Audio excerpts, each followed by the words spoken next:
suppose should really happen for a multinational company such as Sony, and they should really have good security, but still doesn't really excuse people hacking in there for fun and messing up. I don't know how many people have been affected by it, but it's loads. Has it ruined your Christmas? I wouldn't go that far, but it's been very, very annoying. Yeah, very annoying.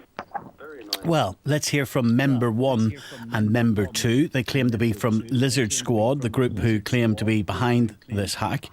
Member 1 started by telling me why they carried out the attack. Largely to raise awareness regarding these issues. I mean, I'm rather curious. Would you trust a company we can just take down like this with your credit card information? So you're doing this for the public good? You want us to believe that? Yes. We're also doing it to amuse ourselves, but there's definitely the aspect of public good. And what is amusing about disrupting ordinary people's lives and getting some type of power kick out of it? I personally find many of the comments, lots of the response we've been receiving rather amusing. You find this funny too, Member 2, do you? I so much don't really find it that funny because I actually do security legally, so I don't really have the dark sense of humor as much as the other guys, but I was only just in it just because of the awareness of companies. Like, just giving you a small example, like the attacks were stopped for almost 14 hours ago now, right? And Sony are still struggling to fix their DNS servers, so they still don't propagate properly, whereas Microsoft have already managed to bypass that, and Xbox Live services are currently up and everyone's playing their games, and they're just enjoying their Boxing Day. And we still have people from Sony players, PS4 people just like tweeting in and asking us about the consoles just having issues. It just goes to show how unreliable Sony really is, which is one of the main reasons why I'm kind of interested in this. Yeah, and to hell with all of the people that get their lives disrupted in the meantime. Is that right? You just don't care? Not so much that we don't care about their lives being disrupted. I mean, surely people could go through one day, it's just, I mean, it wasn't even a day in total. It was just like 12 to 14 hours. I mean, put it like this. Let's just say that these attacks weren't done on Christmas Day, right? These attacks were done on a random day. Let's just say it was done on the 20th of December. Would Sony and Microsoft take the attacks just as serious, if you think about it? Have you got children? I don't know. I've just turned 22. Right. Wonder what it's like for a child when he wakes up and he gets this as a Christmas present. Oh, and then he can't play it because of people like you. Yeah, that's understandable. I've got a 10-year-old brother. He came up to my room and he was just like, I can't play Minecraft. And I'm like, oh, it's fine. Services will be back up soon. So he just went downstairs and ended up watching Nickelodeon. Maybe you should have told him I'm the idiot that's disrupting children's lives on Christmas Day. Well, it's not really disrupting if it's just a day, I wouldn't really take it that far. I mean, it's security so how is at the it end not of the day. Disrupting? So when you've got children on Christmas Day, they've got a present, their parents might have worked all year to buy that present. Mm-hmm. And you're disrupting their lives on Christmas Day. And why? Because you can.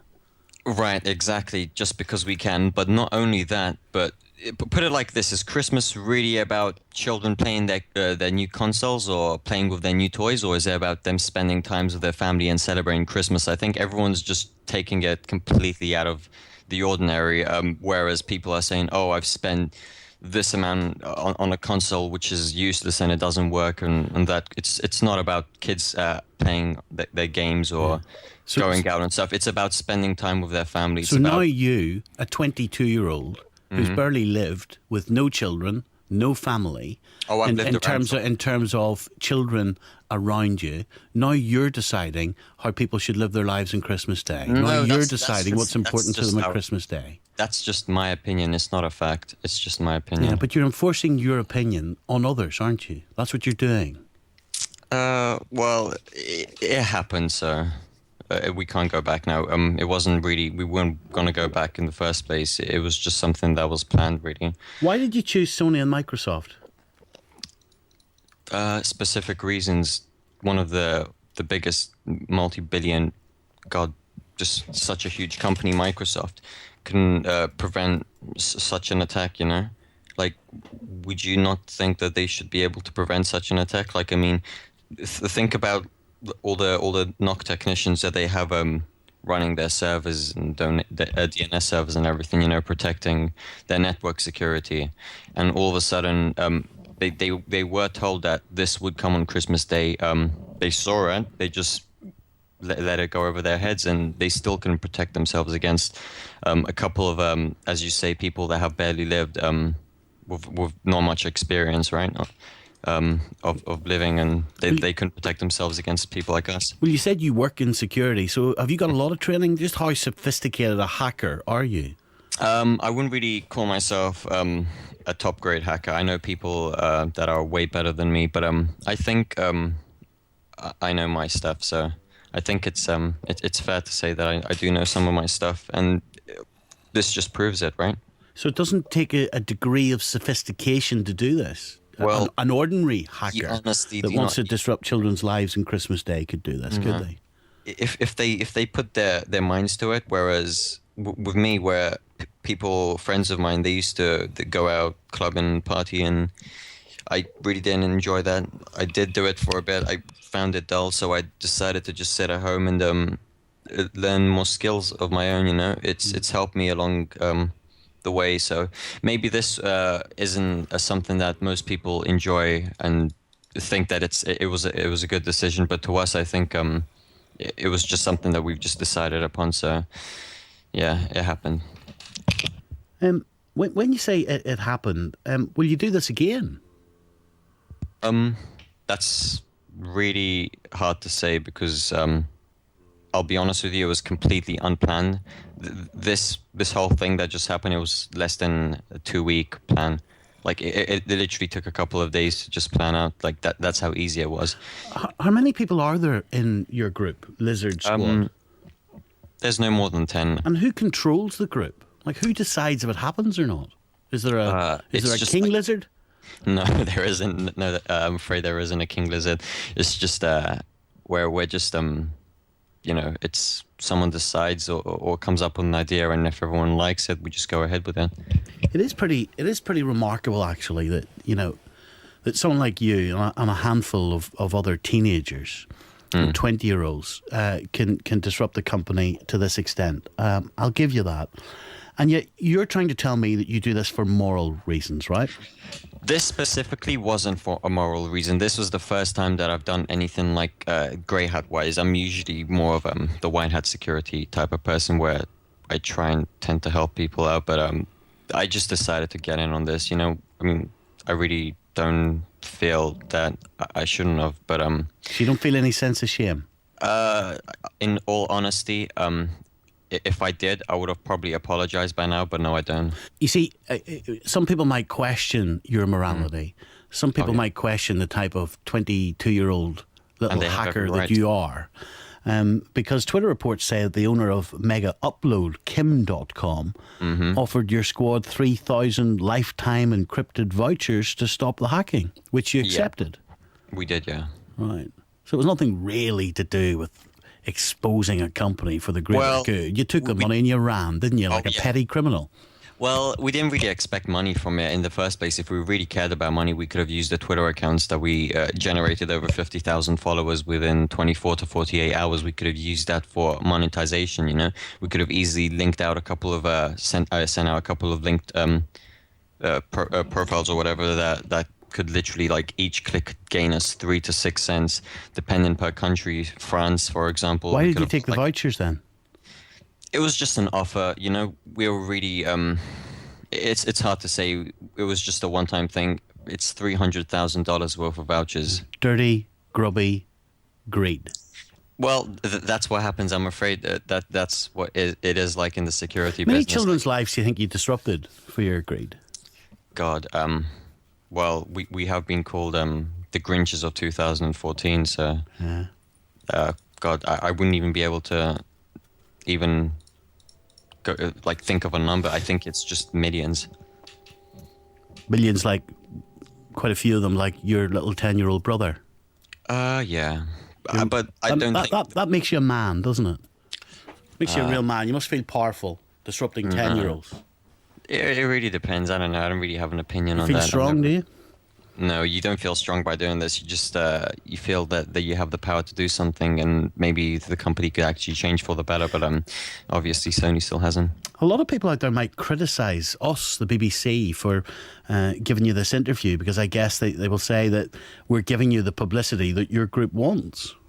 Well, I don't think that they have the right to say that, because we've been offered interviews. TV interviews where we've been offered with CNN earlier on today, Washington News, Sunday Times, Daily Dot, just literally a couple of minutes ago, just before you came on air with us.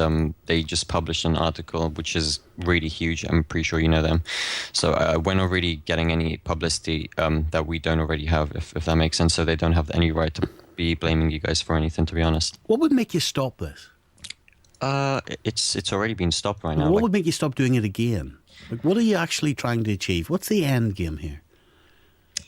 There is no end game. That's the thing. Like I said, or like my friend said, it's for some of us it was just for the fun of it, and for others it was just to see what we could achieve, to see if it could happen, to see if it could work.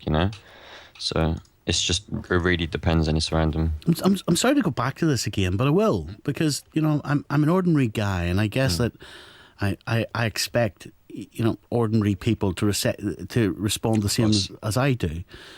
Presumably, you wouldn't go into a child's house, lift his PlayStation, and smash it on the ground on Christmas Day just so he couldn't play it. No, of course you're not that type of dork, are you?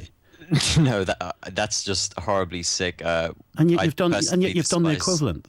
Well, it's not really the equivalent, because their consoles their consoles were working. The only thing they couldn't do was just access their online.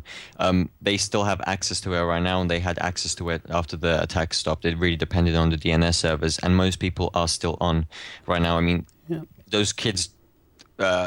Do you really think that 14 hours do we live in such a world where 14 hours of not being able to access a console which they were gifted is such a crime? You sound quite articulate. You sound quite intelligent. And yet you're doing such a stupid thing. Would you not prefer to be a better citizen for wherever it is you live? Would you not actually prefer to do some good? Oh, yeah. That's pretty much what we usually do, but like I said, this was just a bit of fun, which we didn't really plan too much. We just thought that we should just do it, I can't really say any more than that, to be honest. But yeah, one day I'd... Let me go back to Alex, who's been listening to this. Sure. Alex, what have you made of what you've heard? It's very admirable, to try and expose the security flaws of multinational companies, which make a lot of money from ordinary people buying their products and so forth. So, I do expect them to have really high security, but I would contend that doing it on Christmas Day and doing it in such a fashion is not the right way of doing things, really, because you've upset a lot of people. A lot of kids out there, a lot of young people that have only a few days during the year where they can hang out with their families and spend time with them and just have fun, and to do it over these days, I don't think it's right. Number two, can I just come back to you again? Why are you not frightened of getting caught? I'll be honest with you. I've been told by several people, friends and family that know of this, workers, that there is a chance that I will get caught, and I personally I'm not really that worried about it, to be honest. If I get caught, then I get caught. Maybe I'll end up serving time, or maybe I'll end up helping companies or helping the company that we attack. To, just help them get better, I guess. So, I'm interested in how this group actually formed. It's pretty interesting. Some of us didn't know others, and some of us were close friends from years ago. Let's just say, this sounds really bad, but the majority of the security researchers out there start on underground hacking forums. You have to lurk to understand what's going on. You have to be able to hack to be able to prevent other companies from getting hacked, It's the basics. So we started on underground hacking forums, really, where you are either invited to the forum or you had to like build your own reputation and stuff like that. That's where we started, at least. And we just joined other firms and we met one another, shared skills and assets. Here's my final question. Remember, when I'll ask you this. So what do you predict the future is? Like, are we going to... Do you think the future is groups like yours disrupting national companies who... I believe that's going to keep happening until these companies actually take some steps to prevent these attacks. I mean, for me, doing that, preventing attacks like this would be relatively simple, but it appears that companies like Sony or Microsoft don't just have the kind of people to do this on their payroll for some reason. Or either that or they're just not putting enough money into it. Well, I don't believe you. So you're telling me it's relatively simple and they just haven't done it? Yeah, it is relatively simple. It would take an investment of a couple of $1 million per month, maybe, to prevent attacks like this, but that would be nothing for Sony or Microsoft. They make that in a day. Just think of how much they lost in the past 14 hours. Well, in the 14 hours that Sony's almost been offline for over 24 hours. Actually, they have Microsoft have like got back onto their feet because they actually have people that know what they're doing, somewhat know what they're doing. Whereas Sony is still charging £4 to £5 a month for their membership, and they still can't prevent their servers from or they can't upgrade their servers to the state where they could actually like prevent such a simple attack. Like, it costs money, but in the long run, it's so worth it. They just don't do it because they want to keep money for themselves. Maybe now they'll change their minds after what's just happened, hopefully. Yeah, there's a statement here from Microsoft. Yesterday, some users weren't able to sign into Xbox Live. Our teams worked throughout the holiday to resolve the issue, and Xbox Live core services have now been restored. How come they can't, I've always been told follow the money if you want to find criminals, people like you too. How come you can't be found through these encrypted vouchers, member one? Well, I've got the encrypted vouchers here, but I'm personally not going to use them. I mean, it would be rather hard to identify me based on those vouchers. And even if that happened, that wouldn't hurt me at all. I mean, the cops could come here, they'd pick up a computer, they'd look at the computer for a while, then they'd find out there's really nothing that connects me to these attacks conclusively on the computer. And then they'd have to let me go. You going to spend your money, number two? I honestly, like I told number one, I really don't care about the money. I told them that I would get rid of these vouchers for them, and I don't want a percentage of it. They offered me a percentage and everything as we share it, and I said no, I don't really want any money from it. Why did you take them then? I'm just selling it. I'm not doing anything else other than that. Like, all I do is just sell it and give them their shares, and that's it. I'm done. I don't even want a penny from it. I don't care about the money. So why did you take them? Well, the vouchers. Yeah. Well, it wasn't just our decision. I mean, my decision to just like say, look, we don't want the vouchers. There's a bunch of us, So if the majority of them wanted it, then I can't say no, Well, there you go.